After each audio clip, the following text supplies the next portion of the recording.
Hello everyone, welcome back to my channel. आज हम प्रकाश एवं प्रकाश का परावर्तन से जुड़े 30 महत्वपूर्ण एमसीक्यूज को देखेंगे।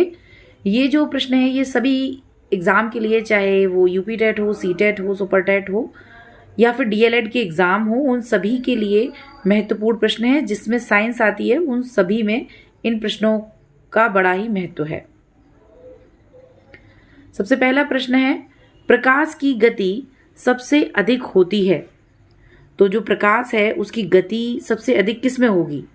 जल में, वायु में, निर्वात में या फिर कांच में? तो प्रकाश की जो गति है वो सबसे अधिक होगी निर्वात में। तो इसका आंसर सही होगा सी, निर्वात में। इसके बाद है, प्रकाश एक प्रकार की यांत्रिक तरंग है, विद्युत चुंबकीय तरंग है, अनुदैर्ध्य तरंग है या फिर ध्वनि तरंग है? तो जो प्रकाश है वो एक प्रकार की विद्युत चुंबकीय तरंग है। तो उसका आंसर होगा बी। नेक्स्ट, परावर्तन का नियम। परावर्तन का नियम में क्या पढ़ा था हमने? जो परावर्तन होता है उसमें इस तरीके से एक अभिलंब होता है। ये एक सरफेस होता है जिसके एक साइड पेंट हो रहा होता है। जब कोई आपतित किरण इस पॉइंट पर आती है, आपतित होती है, उसके बाद परावर्तित होकर वापस चली जाती है। तो जो आपतन कोण है आई, वो परावर्तन कोण आर के बराबर होता है। ये परावर्तन का नियम है। तो इसके अकॉर्डिंग जो आंसर होगा वो होगा angle I is equals to angle R, option E. परावर्तन और आपतन कोण किसके सापेक्ष मापे जाते हैं? तो परावर्तन और आपतन कोण अभी हमने इस चित्र में देखा, तो वो अभिलंब के सापेक्ष मापे जाते हैं। तो आंसर होगा डी, अभिलंब यानी नॉर्मल।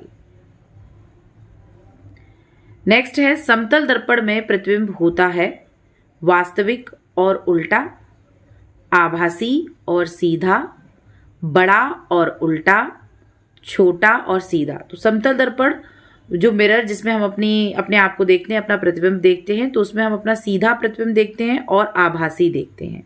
तो आंसर होगा इसका बी, सीधा और आभासी। दर्पण का उपयोग किस सिद्धांत पर आधारित है? दर्पण का उपयोग जो हम करते हैं उसमें हम अपना प्रतिबिंब देखते हैं। तो ये प्रतिबिंब जो बनता है वो परावर्तन की घटना के कारण बनता है। तो दर्पण का उपयोग किस में किया जाता है? परावर्तन में किया जाता है। इसका आंसर होगा बी। नेक्स्ट, यदि आपतन किरण परावर्तक सतह पर लंबवत गिरे तो परावर्तन कोण होगा। ये कहना चाहते हैं कि अगर ये सरफेस है और इस पर ये अभिलंब है, आपतन किरण, अगर आपतन किरण परावर्तक सतह पर लंबवत गिरे, यानी कि ये जो अभिलंब होता है ये इस सतह पर लंबवत होता है, ये 90 डिग्री का कोण बनाता है। तो कहने का मतलब ये है कि जो आपतन किरण है वो इस अभिलंब से होकर जाएगी, यानी कि वो भी 90 डिग्री का कोण बनाएगी। तो परावर्तन कोण क्या होगा? तो हमने पढ़ा है angle I is equals to angle R. अगर आपने देखा जो एंगल आई हमने नापा था, वो एंगल आई हमने किससे नापा था? अभिलंब से उसको मेजर किया था, अभिलंब के सापेक्ष। तो यहां पर तो ये इसी से होकर जा रही है, तो यहां पर एंगल आई, इस कंडीशन में एंगल आई कितना होगा? 0। जब एंगल आई 0 होगा तो एंगल आर भी कितना होगा? 0, क्योंकि वो अभिलंब के साथ कोई भी कोण नहीं बना रही है। किसके साथ कोण बना रही है? उस सरफेस के साथ कोण बना रही है, परावर्तक सतह के साथ कोण बना रही है जिससे वो परावर्तित हो रही है। तो अगर आई 0 होगा तो फिर आर भी 0 होगा, यानी कि परावर्तक कोण कितना होगा? 0 डिग्री होगा। दो समतल दर्पणों के बीच वस्तु से बने प्रतिबिंबों की संख्या किस पर निर्भर करती है? दो समतल दर्पण हैं तो उनके बीच जो प्रतिबिंब बनते हैं उनकी संख्या किस पर डिपेंड करती है? तो इन समतल दर्पणों के बीच जो भी हम कोई अगर वस्तु रखते हैं तो उससे कितने प्रतिबिंब बनेंगे, तो उसकी संख्या किस पर डिपेंड करेगी? वो डिपेंड करेगी इन दोनों समतल दर्पणों के बीच के कोण पर। या तो वो ऐसे हैं इस तरीके से, तो उनके बीच में अगर कोई वस्तु रखी है तो कितनी इमेज बनेगी उसकी। जो भी कोण है तो उस कोण के ऊपर डिपेंड करती है। समतल दर्पणों के बीच वस्तु से जो प्रतिबिंब बनते हैं वो उनके उसके कोण के ऊपर डिपेंड करते हैं। तो दर्पण की मोटाई पर नहीं, आपसी कोण पर हाँ, जो उनके बीच में जो कोण बनता है, दो दर्पणों के बीच में जो एंगल बनता है, जिसको हम थीटा से रिप्रेजेंट करते हैं, इसके ऊपर डिपेंड करती है प्रतिबिंबों की संख्या। नेक्स्ट, परावर्तन की क्रिया में कौन सा कोण बदलता नहीं है? जो परावर्तन की जो क्रिया होती है, जैसे कि यहाँ पर परावर्तन की जो क्रिया है उसमें ये सतह है, यहाँ पर अभिलंब है, कि क्रिया में कौन सा कोण बदलता नहीं है? आपतन कोण, परावर्तन कोण दोनों समान होते हैं, इनमें से कोई नहीं। तो जो आपतन कोण होता है वही परावर्तन कोण होता है, बदलता नहीं है, दोनों समान होते हैं। तो इसका आंसर होगा सी, दोनों समान होते हैं। प्रकाश की किरण जब समतल दर्पण पर गिरती है तो वह मुड़ जाती है, छिन्न भिन्न हो जाती है, उसी माध्यम में परावर्तित होती है, माध्यम बदल लेती है। जब प्रकाश की किरण किसी दर्पण पर पड़ती है जिसके एक तरफ पेंट हो रहा हो, तो वो क्या करती है, इस पर पड़ने के बाद रिफ्लेक्ट होकर किसी दूसरी डायरेक्शन में मुड़ जाती है। कहने का मतलब ये है कि उसी माध्यम में परावर्तित हो जाती है। तो आंसर होगा इसका सी, उसी माध्यम में परावर्तित हो जाती है। नेक्स्ट, समतल दर्पण में बना प्रतिबिंब किस प्रकार का होता है? जो समतल दर्पण में प्रतिबिंब बनता है वास्तविक होता है, उल्टा होता है, आभासी होता है, बड़ा होता है। तो समतल दर्पण में हमने देखा है जो प्रतिबिंब होता है सीधा होता है और आभासी होता है। तो आंसर होगा इसका सी, आभासी। समतल दर्पण में वस्तु और प्रतिबिंब की दूरी होती है।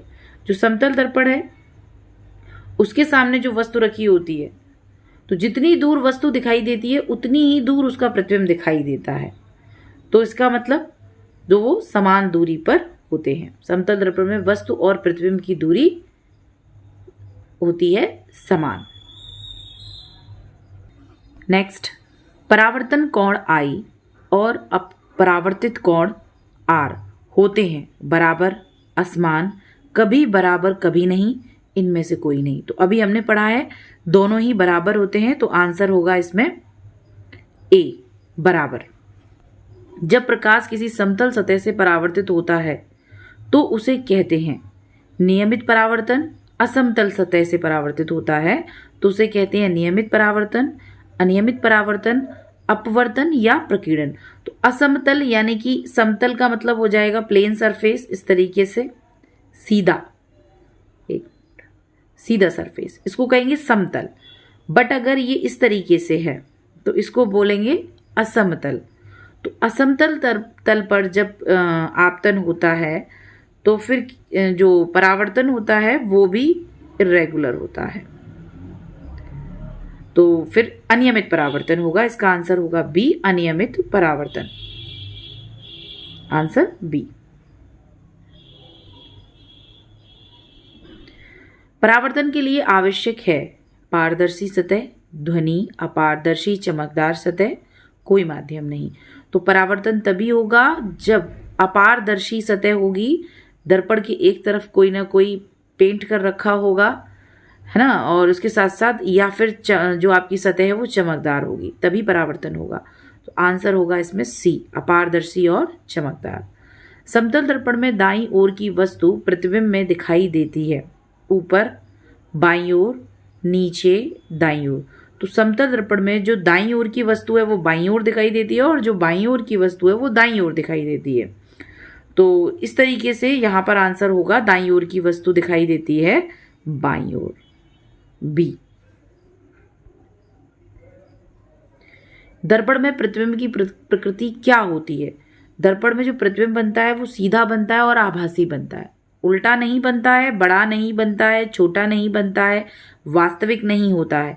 तो फिर इसका ऑप्शन कौन सा होगा हमारा? सी, सीधा और आभासी। कोई किरण यदि दर्पण पर लंबवत गिरे तो वह परावर्तित होगी कोण बनाते हुए 90 डिग्री पर, उसी मार्ग से लौटेगी या नहीं लौटेगी। इसी तरीके का सेम प्रश्न अभी हमने किया था कि अगर कोई जो किरण है, आपतित किरण है, अगर वो सतह के साथ 90 डिग्री का कोण बनाती है, इसका मतलब वो अभिलंब से होकर आ रही है, और अभिलंब से होकर आ रही है यानी कि अभिलंब के साथ 0 डिग्री का कोण बना रही है, तो वो जो परावर्तित होगी तब भी वो 0 डिग्री का कोण बनाएगी। इसका मतलब जहाँ से आएगी उधर ही वापस लौट जाएगी, तो उसी मार्ग से वापस लौटेगी। आंसर होगा सी। परावर्तन की क्रिया नहीं होगी यदि सतह पारदर्शी हो, सतह धुंधली हो, सतह चमकदार हो, सतह धात्विक हो। तो देखिए, सतह पारदर्शी हो तो परावर्तन के लिए जो हम दर्पण यूज करते हैं उसमें एक साइड पेंट कर देते हैं, तब जो पूरी तरीके से परावर्तन होता है उसका सही और साफ प्रतिबिंब बनता है। बट कहीं पेंट नहीं होता है, फिर भी हमको वहां पर हल्की फुल्की इमेज देखने को मिलती है। तो यहाँ पर हम कह सकते हैं कि वहां पर परावर्तन आंशिक रूप से हो रहा है, आंशिक रूप से अपवर्तन हो रहा है। तो परावर्तन और अपवर्तन दोनों तरीके की यहाँ पर घटनाएं हो सकती हैं। सतह धुंधली हो, अगर धुंधली सतह अगर पूरी तरीके से साफ नहीं है, फिर भी वहां पर कैसी भी धुंधली इमेज बनेगी मगर बन सकती है। सतह चमकदार हो, चमकदार होगी तो परावर्तन होगा ही। सतह धात्विक होगी तो भी परावर्तन होगा। तो यहाँ पर कुछ आंसर स्पष्ट नहीं हम कह सकते हैं। तो सतह पारदर्शी हो, इस पर हम टिक करेंगे, क्योंकि ये परावर्तन के लिए अभी तक हमने दर्पण में पढ़ा है तो यही पढ़ा है कि उसके एक साइड पेंट हो। तो यहाँ पर हम ऑप्शन लेंगे ए, सतह पारदर्शी हो। समतल दर्पण में अधिक प्रतिबिंबों की संख्या होती है। जो समतल दर्पण होते हैं उनके बीच में जो कोण बनता है उसके ऊपर डिपेंड करती है प्रतिबिंबों की संख्या, और ये अनेक तक हो सकती है अगर अधिकतम की बात की जाए तो आंसर होगा सी।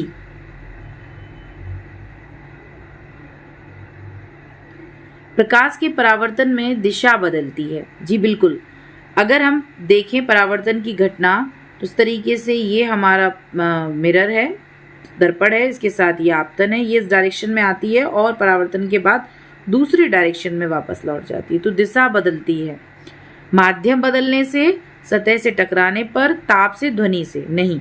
ना माध्यम बदल रहा है, न ताप का कोई असर है, न ध्वनि का। यहाँ पर सतह से टकराने के बाद उसकी दिशा बदल जाती है। सामान्य जीवन में परावर्तन का एक उदाहरण है इंद्रधनुष, दर्पण में चेहरा देखना, छाया बनाना, प्रकाश का झुकना। तो सामान्य जीवन में अगर आप परावर्तन का उदाहरण देखेंगे तो सबसे अच्छा उदाहरण है दर्पण में चेहरा देखना। प्रकाश की किरण किस दिशा में परिवर्तित होती है? सतह के भीतर, परावर्तन कोण के अनुरूप, सीधी या झुकी हुई। तो जो प्रकाश की जो किरण होती है वो किस दिशा में, तो अगर हम देखें यहाँ पर इस तरीके से जो प्रकाश की किरण होती है वो इस तरीके से इस डायरेक्शन में आती है और अवलंब के साथ एक कोण बनाती हुई, जो कोण आपतन कोण है उतना ही कोण बनाती हुई वापस हो जाती है। तो परावर्तन कोण के अनुरूप दिशा में परावर्तित होती है। जो दिशा है वो बदलती है। किस दिशा में परावर्तित होती है?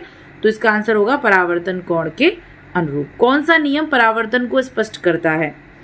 स्नेल का नियम, परावर्तन का नियम, ब्रह्मगुप्त का सिद्धांत, न्यूटन गति का नियम। तो यहाँ परावर्तन का नियम, सी।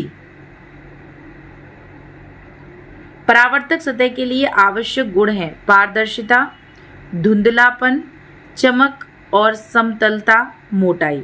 तो परावर्तक सतह के लिए सबसे आवश्यक गुण है वो है चमक और समतलता। तो इसका आंसर होगा सी।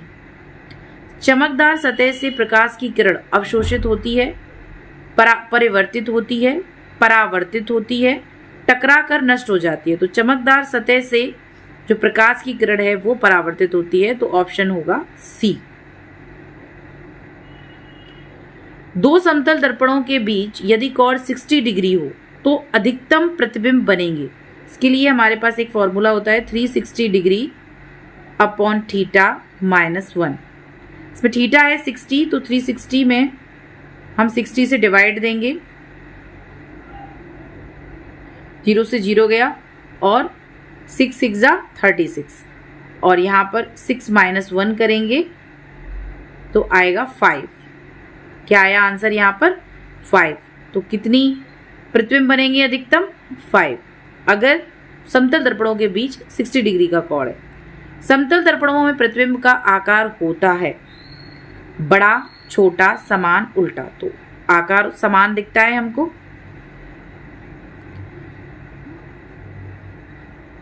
परावर्तन की प्रक्रिया किस पर आधारित है? परावर्तन की प्रक्रिया प्रकाश की तरंगों की दिशा बदलने पर आधारित है। ना ऊष्मा पर, ना बल पर, ना ध्वनि पर, प्रकाश की तरंगों की दिशा बदलने पर आधारित है। परावर्तन केवल तब होता है जब सतह हो धुंधली, चमकदार और अपारदर्शी, पारदर्शी या तरल। सबसे बढ़िया आंसर है बी, चमकदार और अपारदर्शी, तभी आपकी परावर्तन की घटना होगी। तो आज हमने अपने 30 महत्वपूर्ण प्रश्नों को देख लिया है जो आपके प्रकाश के परावर्तन के ऊपर आधारित थे। नेक्स्ट वीडियो में हम अपना साइंस का नेक्स्ट टॉपिक लेकर आएंगे। इस तरीके की वीडियो पाने के लिए आप हमारे चैनल को सब्सक्राइब करें, वीडियो को लाइक करें और ज़्यादा से ज़्यादा शेयर करें। धन्यवाद।